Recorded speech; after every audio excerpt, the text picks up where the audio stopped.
You're listening to Dr. Wendy Walsh on the Dr. Wendy Walsh Show here on KFI AM 640. I want to talk about touch. I want to touch you. Not sexually. Get your mind out of the gutter. Human touch. It's so important. Listen to some of the research. Scientific research correlates personal touch, regular non-sexual touch, with the following important areas. Decreased violence. Did you know that less touch as a child leads to more aggressive behavior as an adult? That breaks my heart. Greater trust between individuals. Studies show that just a simple touch can trigger the release of oxytocin, the bonding, the love hormone, and it makes you trust people more. Economic gain. You trust people if you touch each other. Decreased disease and stronger immune system. I'm not making this up. One study out of the University of North Carolina, women who receive more hugs from their partners have lower heart rates and blood pressure. Hugs strengthen our immune system. It stimulates the thymus gland, which regulates and balances the body's production of white blood cells. Keeps you healthy and disease-free. Listen, one study out of University of California School of Public Health found that just getting eye contact and a pat on the back from your doctor can boost the survival rates of patients with complicated diseases or even surgery. You know, I don't know if you know, but I had gallbladder surgery 3 weeks ago. Terrified. You know, I'm a control freak. And someone's going to put you under and cut into your body. Terrified. I can't begin to tell you how scared I was. And because I wasn't in pain and I had to take that gallbladder out, I walked right into it's a weird feeling. They don't wheel you in. They don't slide you in. You just walk right in, say hi to your doctor, and get on the operating table. And as I walked in there, he was standing there, and I said to him, I'm really nervous. And he jokingly said, yeah, I'm nervous too. And he kind of shoulder bumped me in like a loving way, like, hey, you know, I'm nervous too. Like, we're partners in this. And I felt calmer. My doctor shoulder bumped me right before he cut me. I don't know. Anyway, I feel fine now, so it must have worked. Stronger team dynamics. I mentioned that with NBA teams, when the players touch each other more, we should watch this during the playoffs, after my show, not now. See how much they touch each other. They'll win more games.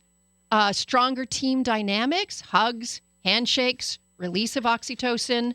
Guys, if you're about to ask out a woman, guess what? You increase your chances by 2/3 if you touch her arm a second or two before asking her to dance. If you want her to dance with you, just gently touch her arm for a second or two and then say, hey, do you want to dance? And she trusts you more. All right, so here's the problem. We're not touching enough. We're not getting touched enough in the right places. Those are the non-sexual places. I know. We can get touched in the genital area by just swiping right? And I think we're sort of breaking up our relationships and we're compartmentalizing them, using one for sex, another for intellectual stimulation, another for an exchange of care, and maybe another for cuddling. Well, it is not surprising that there's now a website for that, and there are places you can go to get non-sexual cuddles. The website is Cuddlist.com. Its co-founder, Adam Lippin, joins me now. Hi, Adam. Hi, how are you? Good. How'd you come up with this? First of all, that was a phenomenal introduction. I was really pleased at how you really highlighted exactly, you know, the benefits of touch and the dangers of not getting enough. So I came up with the idea particularly exactly for the reasons that you mentioned. Mm-hmm. And I didn't mention the dangers. The dangers are anxiety and depression if you don't get enough. Right. There's actually it's called skin hunger that has all of these negative things that happen if you don't get your touch needs met. So the reason I started the company was there is a great need for healing non-sexual touch, and there's not a lot of ways to get it in our culture unless you're in a relationship. So we all know people who haven't had a date in a long time. We all know people who might be disabled or have really bad body images, or for whatever reason, are not getting physically touched. And for the first time in history, I'm sure you know this, we have more unmarried American adults than married American adults. Exactly. We're 52% of the population in big cities in the city. People live alone. Adults live alone. So there's one end of the population that's not getting touched enough, and then the other the other end of the population, people who are swiping right or left and are having more sex than they want because they really just want some intimacy and they don't know any other way to get it. Oh, you said that so well, and it is so true. They associate sexual intimacy with intimacy. And it doesn't have to be. Yeah. So tell me how it works. Do you actually go to a place and lie down with somebody who gives you a hug? Yeah, so it's a great question. So we do two things. We have a training academy, Cuddlist Training Academy, where we train people and certify them to become professional cuddlers. And essentially, we I love work this. with them and we teach them about consent and holding space for someone. And what you said about eye gazing, about looking someone in the eye and seeing them, letting them see you and holding them and holding space for someone. And I sort of look at it as a communication workshop that uses touch as the pinpoint. And so we train people and then we certify them. If they fulfill our requirements, they can be listed on our website. And where does the touching take place? Like where do they go to someone's home? Yeah. Sure. It's wherever the client wants it. It can either be an in-call, an out-call at a mutual place. And in various cities, we have like therapeutic spas or whatever that have spaces that we can use. So, do you find that more of your clients are men than women? Not as the cuddlers, but the ones needing the touch? Yes, but it's shifting. We actually just had a great story out about this woman in New York City that is, she's a massage therapist. She spends her entire day nurturing other people, and then she feels depleted. And her husband, lives they don't live with each other during the week. And so she uses male cuddlers to get a sense of like connection again.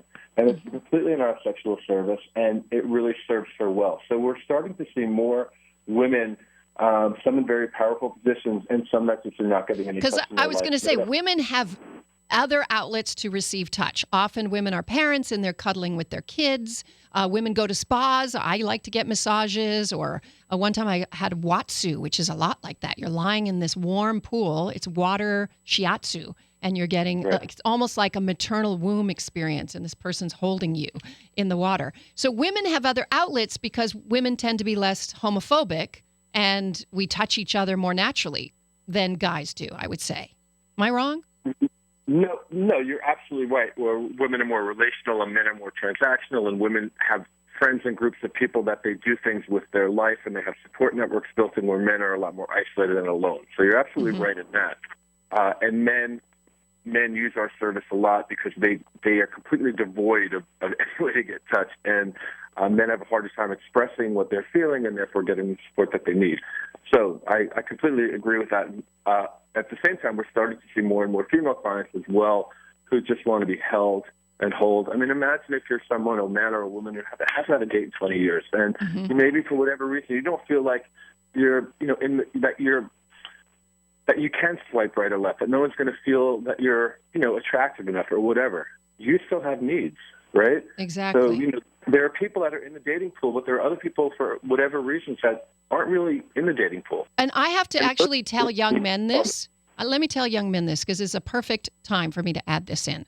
Often on first dates, when a woman doesn't want to have sex, she still will kiss and she will cuddle because that's what she wants.